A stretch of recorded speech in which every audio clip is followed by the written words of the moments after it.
Tomorrow, Tuesday, September 8th, is going to be a historical day for Bitcoin specifically, but really the entire cryptocurrency space.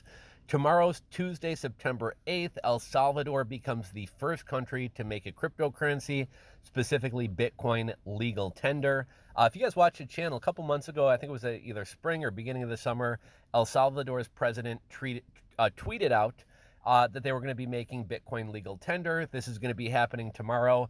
El Salvador has just bought 200 Bitcoins, kind of ahead of this happening tomorrow. Every single citizen can download a specific wallet called the Chivo wallet, and they'll get $30 in Bitcoin from the government. So a little crypto stimulus from El Salvador. El Salvador had previously bought 200 Bitcoin, so this brings kind of their total holdings up to 400 Bitcoins, which I believe is right around $21 million, give or take. And the president has said they will continue to buy more Bitcoin. This is kind of like one of the bigger things we've seen towards mainstream adoption. Some people are critical of it and say that Bitcoin is too volatile, but a lot of people are really excited about this, and I think we probably will see other governments follow suit. I don't know that we're going to read this entire article because, like a lot of these articles, they kind of recap what Bitcoin is and explain what cryptocurrency is for, kind of normies out there or people who have no idea what crypto is. They go into a little bit more details about how this is going to work and things like that, but I don't think we're going to read the whole article. But before we talk more about this, I had a couple other kind of little pieces of crypto news or housekeeping, I guess you could say.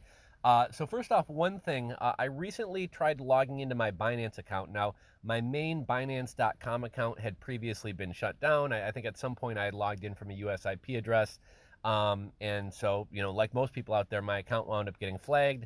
Got the countdown, you have 7 days to withdraw all your crypto off of Binance. Now, I'm a Binance affiliate. I used to refer people to Binance back in like 2017. I had, 600 and some odd people under me.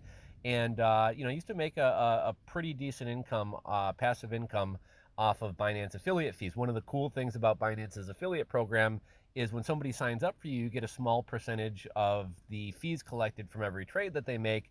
And these are lifetime earnings. So, you get one person under you, then you get 5, then you get 10. I had 600 people under me. Now, probably only like 80 of those accounts are actually actively trading accounts. But it really kind of starts to add up, and I was making a decent income off of there. So it was really kind of a kick in the balls when they shut that down because, this passive income stream that I had going, this way of earning crypto that I had going came to an end. So since then, I've had some trouble. I've tried logging into the account a couple times. I was never able to get in. Well, last week, to my surprise, I'm like, what the hell? I'll just try to log in. I try to log in. Sure enough, they let me in. A bunch of those affiliate referrals had continued accruing, even though I couldn't log in and see them. And Binance was going to let me withdraw a pretty substantial amount of Bitcoin out of the account. And so I was kind of surprised by that. And the reason I say this, if you have a Binance account that's been locked down, that you had either cleared out previously, but maybe you're an affiliate or a referrer, or maybe you had some money stuck in Binance that you've never been able to get out, I would suggest giving it a try. Try to log in. I don't know if it was a fluke or if they're letting people in one more time to get money out. But I was able to get some funds out. I'm hoping that maybe once or twice a year they'll continue to let me log in and withdraw some of these referral funds. But I've been looking for some other exchanges, and that's kind of another reason I wanted to mention this. I know a lot of people are looking for an alternative to Binance. People don't like Binance.us or don't want to deal with Coinbase.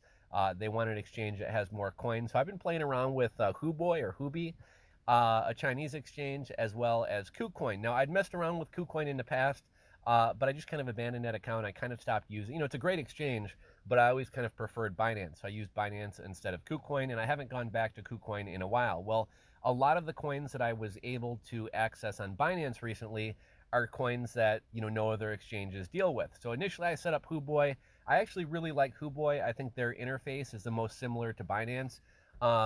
Unfortunately, they don't have a lot of coins that you can get on Kucoin.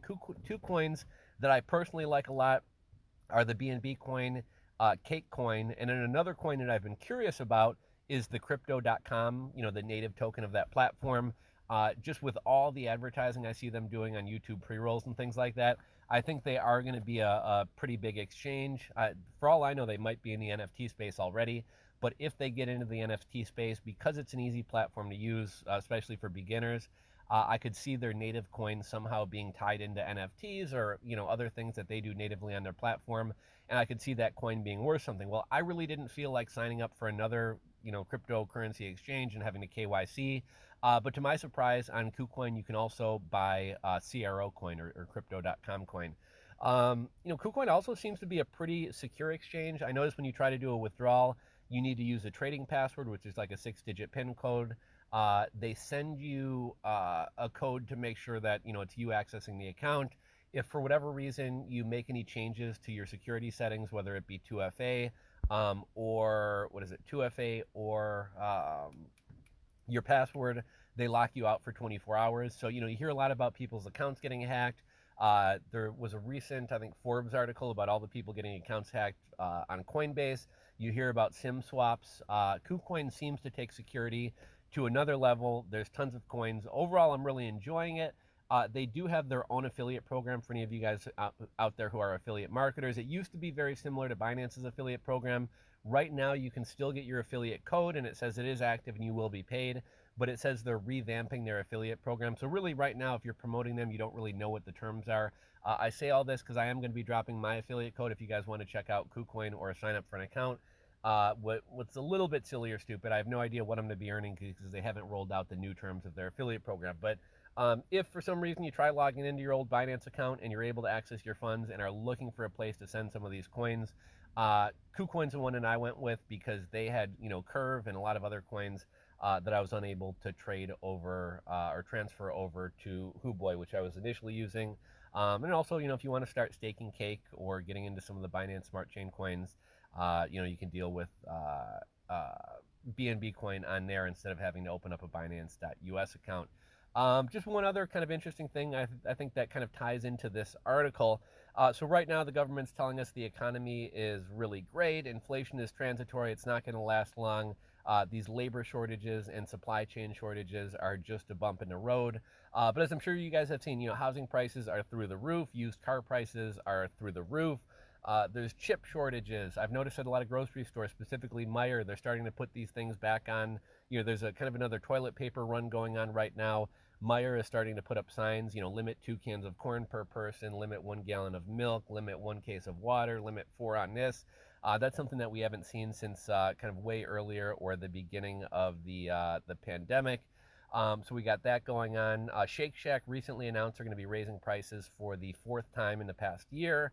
I know Johnson & Johnson, Procter & Gamble, and a lot of other companies that sell kind of household staples. Johnson & Johnson, Procter & Gamble do a lot of like medical supplies, a lot of baby stuff, baby formulas, diapers, wipes, etc. Way back in the spring and early summer, they had announced that in September we'd see high single digit, if not double digit price hikes. So you're looking at what, 7 to 12%. And all of that's going to start taking place at the beginning of September. Here, summer's almost over. Beginning of September is here. So that's kind of crazy. The enhanced federal unemployment came to an end yesterday, September 6th. Today's September 7th. Eviction moratoriums end October 1st. That's when the federal one ends, and then also a lot of states have their own. My state of Illinois has one. California has one. I think New York and a number of other states. Those are going to be coming to an end October 1st. So there's a lot of rockiness that could start kind of affecting the economy. We'll see if people start returning to work once all of this kind of comes to an end. I saw an article the other day. There's a McDonald's in Oregon that has a sign outside advertising they're hiring 14 and 15-year-olds. So that tells me the economy is not too great. That tells me that this labor shortage isn't getting any better. The fact that McDonald's is having to hire 14 and 15-year-old kids to work there. What a lot of people are saying right now is, it's not that people don't want to return to work. They want a living wage or they want to return to a good job. And I get that and I agree with that and I would love to see that. But I mean, what's really the plan here? Is the government just going to continue to subsidize people forever until private industry or until businesses are forced to raise prices to be able to compete with the government? That doesn't really necessarily seem sustainable. I mean, is that the plan, right? The government's just going to continue paying people 50 grand a year until all the businesses either go out of business or are forced, the ones that can withstand that increase in labor prices are going to be forced to pay everybody $50,000 a year, even if it's at McDonald's, even if it's what traditionally would have been a lower wage job. I'm not really sure. One thing that's really surprised me, I would have kind of expected way back at the beginning of the pandemic when everything was so uncertain, when the government was printing money like crazy, when governments around the world, including the U.S., started being very authoritarian.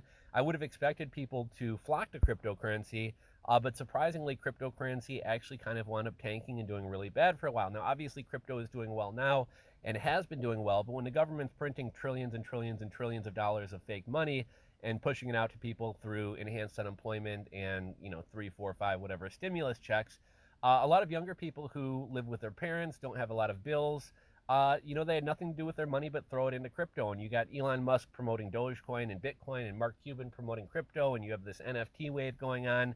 Really, the price of everything has surged, right? Houses, cars, lumber, everybody's got this money.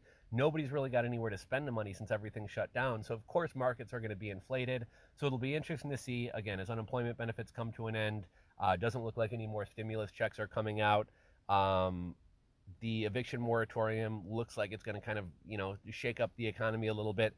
It'll be interesting to, and, you know, the government seems like they're going to start kind of tapering and stopping all this money printing. And it'll be interesting to see what happens to the economy as well as how crypto holds up as well. You know, I just recently got back from, I'm going to have to cut this video short in a minute. I just recently got back. I was out in Utah for the past couple weeks. Went to Arches National Park, Bryce Canyon, Zion, hit up the Grand Canyon. One thing that was really kind of crazy to me, I was in Utah. You know, Utah had never really been that appealing of a state to me. I didn't know anything about it. If you asked me about it, the only thing I could probably tell you was, yeah, that's where all the Mormons live. Probably the most beautiful state I've ever been to. The rock formations, the desert, some really pretty lakes and things like that. Really cool area. One thing that was very different. So my state of Illinois just recently brought back the mask mandates.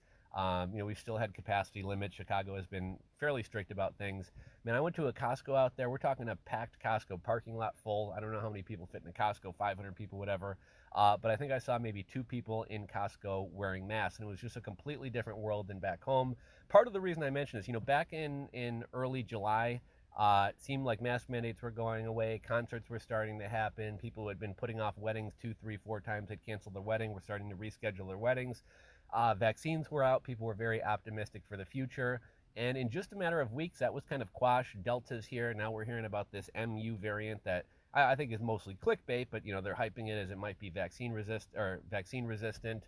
And, you know, some surveys have come out that said people aren't nearly as optimistic about the future as they were before. And in a lot of ways, it's almost starting to feel like we're going back to the very start of this whole thing. And I say that because, you know, that people's perception is kind of what winds up driving the economy. It's going to depend on whether businesses decide to open up, whether people start new businesses, whether people expand businesses.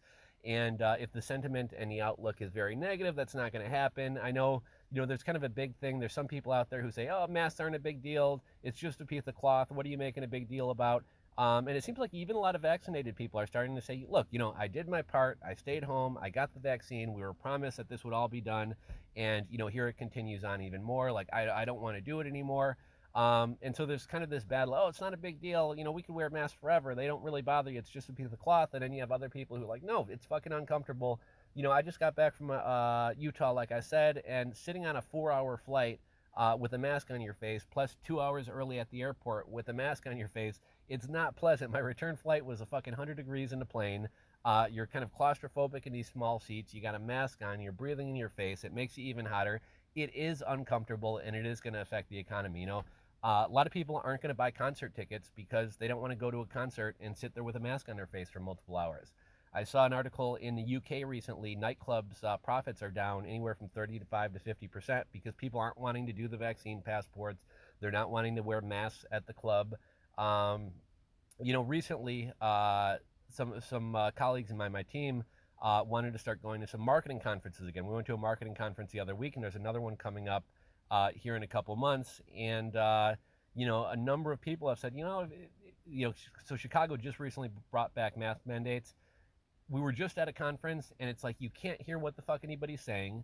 You know, you're having to sit there in a mask for 8 hours. So most of my team was like, you know, we really don't want to go. It, you know, it looks like mask mandates are going to be here for a while. Don't really feel like going to a conference where for 3 days we're going to sit in a, you know, a cramped amphitheater type thing with masks on our face. So it definitely is going to affect people's behavior. People aren't going to go out and do as much as they were before.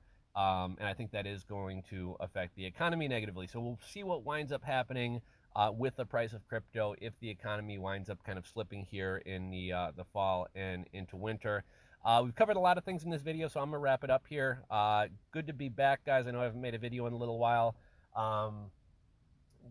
Try logging into your Binance account. Give it a try. See if you're able to get in. If you hadn't been able to get in before, drop a comment. Let me know if it works or if it was just kind of a glitch that happened to let me in.